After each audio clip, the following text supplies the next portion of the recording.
യേശു കർത്താവിൻ്റെ നാമത്തിലുള്ള സ്നേഹവന്ദനത്തെ അറിയിക്കുന്നു. പ്രാരംഭമായി നമുക്ക് പത്രോസിൻ്റെ 2-ാം ലേഖനം അതിൻ്റെ 1-ാം അധ്യായം അതിൻ്റെ 3-4 വാക്യങ്ങളൊന്ന് വായിക്കാം. 2 പത്രോസ് 1-3-4 വാക്യങ്ങൾ. തൻ്റെ മഹത്വത്താലും വീര്യത്താലും നമ്മെ വിളിച്ചവന്റെ പരിജ്ഞാനത്താൽ അവന്റെ ദിവ്യശക്തി ജീവനും ഭക്തിക്കും വേണ്ടിയതൊക്കെ നമുക്ക് ദാനം ചെയ്തിരിക്കുന്നു. ഒന്നുകൂടെ ഒന്ന് വായിക്കാവോ? തന്റെ മഹത്വത്താലും വീര്യത്താലും നമ്മെ വിളിച്ചവന്റെ പരിജ്ഞാനത്താൽ. ആരാ നമ്മളെ വിളിച്ചത്? യേശു കർത്താവിന്റെ പരിജ്ഞാനത്താൽ, യേശു കർത്താവിന്റെ മഹത്വത്താൽ, യേശു കർത്താവിന്റെ വീര്യത്താൽ നിങ്ങൾക്ക് ജീവനും ഭക്തിക്ക് വേണ്ടിയ സകലതും ഉളവാകുക തന്നെ ചെയ്യും. നിന്നെ പിന്നോട്ട് വലിക്കുന്ന എന്തെല്ലാം ഉണ്ടോ, നിന്റെ ഹൃദയം ഇടിച്ചു കളയുന്ന എന്തെല്ലാം ഉണ്ടോ, മാനസികമായി നിനക്ക് തകർച്ച ഉണ്ടാക്കുന്ന ഏതെല്ലാം മണ്ഡലങ്ങളുണ്ടോ, അതിനകത്തെല്ലാം മറുപടി തരുവാൻ എന്റെ യേശു കർത്താവ് മതിയായവനത്രേ. ഹല്ലേലൂയ. അവന്റെ പരിജ്ഞാനം, അവന്റെ മഹത്വം, അവന്റെ വീര്യത്തിനൊത്തവണ്ണം.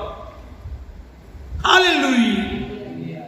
ആ വീര്യം, ആ ജ്ഞാനം, ആ ശക്തി അതിനൊത്തവണ്ണം നിങ്ങൾക്കൊരു മറുപടി തരും. നിങ്ങൾ ചിന്തിക്കുന്നതിനും നനച്ചതിലുമൊക്കെ അത്യന്തപരമായ മറുപടി വിളിക്കും. രാമ്യം പറഞ്ഞാണ് വായിച്ചാണ്. വിലയേറിയതും അതിമഹത്വമായ വാഗ്ദത്വങ്ങൾ നൽകിയിരിക്കുന്നു. കേട്ടോ, കർത്താവ് വാഗ്ദത്വങ്ങൾ വിലയേറിയതും അതിമഹത്വമായ വാഗ്ദത്വങ്ങൾ നൽകിയിരിക്കുന്നു. ഇവയാൽ ലോകത്തിന്റെ മോഹത്താലുള്ള നാശം വിട്ടൊഴിഞ്ഞ്, കേട്ടോ, ഈ കർത്താവിനെ കുറിച്ചുള്ള പരിജ്ഞാനം അത് മുഖാന്തരം ഉണ്ടാകുന്ന നന്മകളെ കുറിച്ചുള്ള അല്ലെങ്കിൽ സ്വർഗീയമായ നല്ല ദാനങ്ങളെ കുറിച്ചുള്ള ബോധ്യം നിങ്ങളകത്തുണ്ടെങ്കിൽ ലോകത്തിന്റെ മോഹങ്ങളെ വിട്ടൊഴിഞ്ഞ് ദിവ്യ സ്വഭാവത്തിന് കൂട്ടാളികളായി നിങ്ങൾ മാറുകയും. ഏതാ ദിവ്യ സ്വഭാവം? എന്റെ കർത്താവിന്റെ സ്വഭാവം. ആ സ്വഭാവത്തിന് നിങ്ങൾ എന്താണ്? കൂട്ടാളികളായി മാറണം. ഹല്ലേലൂയ. ചേർന്ന് കർത്താവിനെ സ്തുതിച്ചാട്ടെ.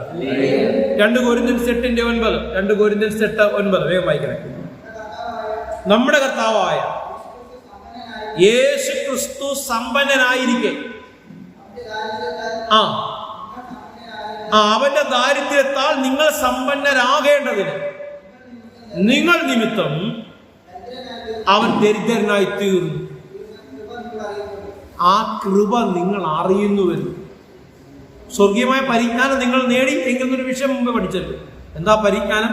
സർവസമ്പത്തിന്റെയും ഉടമസ്ഥനായിരുന്ന ഒറ്റ വാക്കുകൊണ്ട് സർവത്തെ ഉണ്ടാക്കിയ സർവശക്തനായ നാഥൻ എനിക്ക് വേണ്ടി എന്ത് ചെയ്തു? ക്രൂശിൽ ദരിദ്രനായി മാറി. കാൽവരി കൊലക്കളത്തിൽ എല്ലാവരാലും പരീക്ഷിക്കപ്പെട്ട്, എല്ലാവരാലും പുച്ഛിക്കപ്പെട്ട്, എല്ലാവരാലും മോശവാക്കുകൾ കേട്ട് എനിക്ക് വേണ്ടി കാൽവരി കൊലക്കളത്തിൽ പരമയാഗമായി മാറി. എന്തിന്? എന്നെ സമ്പന്നനാക്കേണ്ടതിന്. ഹല്ലേലൂയ. ശാപം, രോഗം, ദുഃഖം, ദാരിദ്ര്യം സകലതും ഹല്ലേലൂയ എനിക്ക് വേണ്ടി എന്റെ കർത്താവ് ക്രൂശിൽ ഏറ്റെടുത്തു. ഹല്ലേലൂയ. ഒരു പൂർത്തീകരണ ശുശ്രൂഷ കാൽവരി കൊലക്കളത്തിൽ നടന്നു. ആ പൂർത്തീകരണ ശുശ്രൂഷയിൽ നിങ്ങൾ വിശ്വസിക്കുന്നുവെങ്കിൽ നിങ്ങളുടെ ജീവിതത്തിൽ വലിയ വിടുതലുണ്ടാവും. കൊലോസ്യൻസ് 2 അതിന്റെ 14-15 എന്താണ് ഈ ക്രൂശീകരണത്തിൽ നടന്നത്? അല്ലെങ്കിൽ ആ finished work of Jesus Christ. അതിലൂടെ എനിക്കുണ്ടായ നിലവാരത്തിലെ ഈ പറയുന്ന അധികാരങ്ങൾ, നന്മകൾ ലഭിക്കാൻ തക്കവണ്ണം നീ യോഗ്യനാണോ? എന്നോട് ദൈവം ക്ഷമിച്ചോ? പൊറുത്തോ? നിങ്ങളുടെ ചോദ്യങ്ങൾ ഉയരാറില്ലേ? കൊലോസ്യൻസ് 2:14-15 വായിച്ചാട്ടെ. അതിക്രമങ്ങളൊക്കെ നമ്മളോട് ക്ഷമിച്ച് ചട്ടങ്ങളാൽ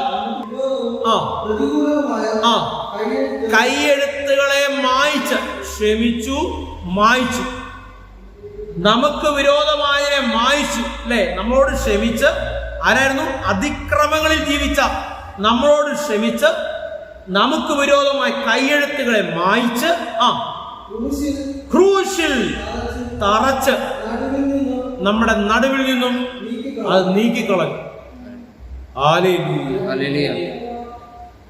ക്ഷമിച്ചു, പിന്നെ മായ്ച്ചു, തറച്ചു, നീക്കിക്കളഞ്ഞു. വായിച്ച വാഴ്ചകളെയും അധികാരങ്ങളെയും ആയുധവർഗം വെപ്പിച്ചു. എന്താണ് കുറിച്ച് നടന്നത്? വാഴ്ചകളെയും അധികാരങ്ങളെയും ആയുധവർഗം വെപ്പിച്ച് ക്രൂശിൽ അവരുടെ മേൽ ജയോത്സവം കൊണ്ടാടി അവരെ പരസ്യമായ കാഴ്ചയാക്കി. എനിക്കും വിരോധമായ സകല പ്രമാണങ്ങളെയും ചട്ടങ്ങളെയും കൈയെഴുത്തുകളെയും എന്നേക്കുമായി എടുത്തു മാറ്റി, ശാപങ്ങളെ, രോഗങ്ങളെ, ബന്ധനങ്ങളെ അഴിച്ചു മാറ്റി എന്ത് ചെയ്തു?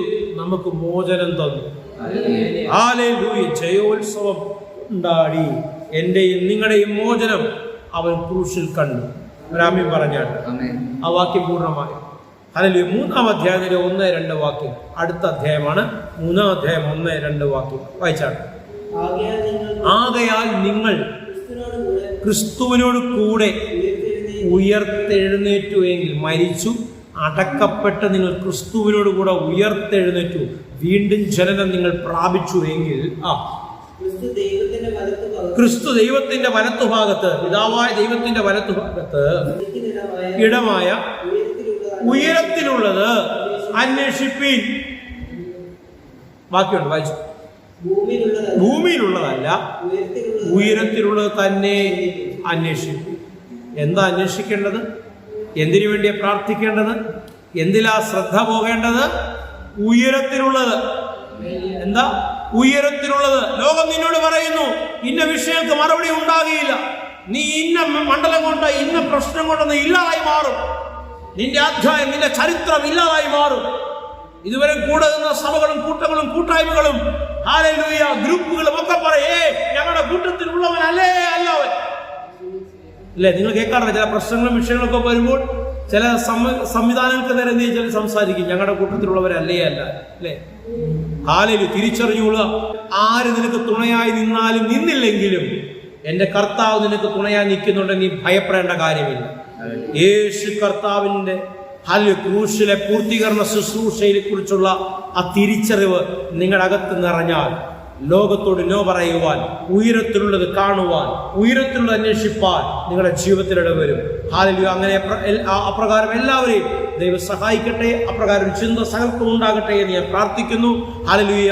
ഉയർച്ച തന്നെ സംഭവിക്കട്ടെ.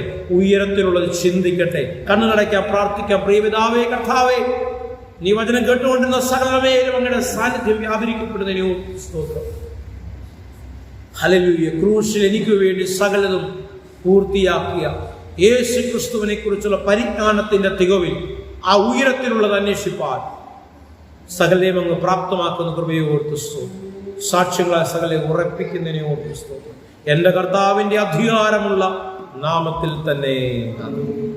ലാസ്റ്റ് മിനിസ്റ്റർ ദ ബ്രൈറ്റ് ചർച്ചിന്റെ പ്ലാറ്റ്ഫോമിൽ നിന്നുകൊണ്ട് ഞാൻ വിളിച്ചു പറയുകയാണ്, എന്റെ കർത്താവ് നിങ്ങളെ ധാരാളമായി നിറയ്ക്കുക തന്നെ ചെയ്യും. അവൻ നിങ്ങളെ ഉറപ്പിക്കും, ബലപ്പെടുത്തും, കൂടെ ഉണ്ടാകും. ആമേൻ, ആമേൻ, ആമേൻ.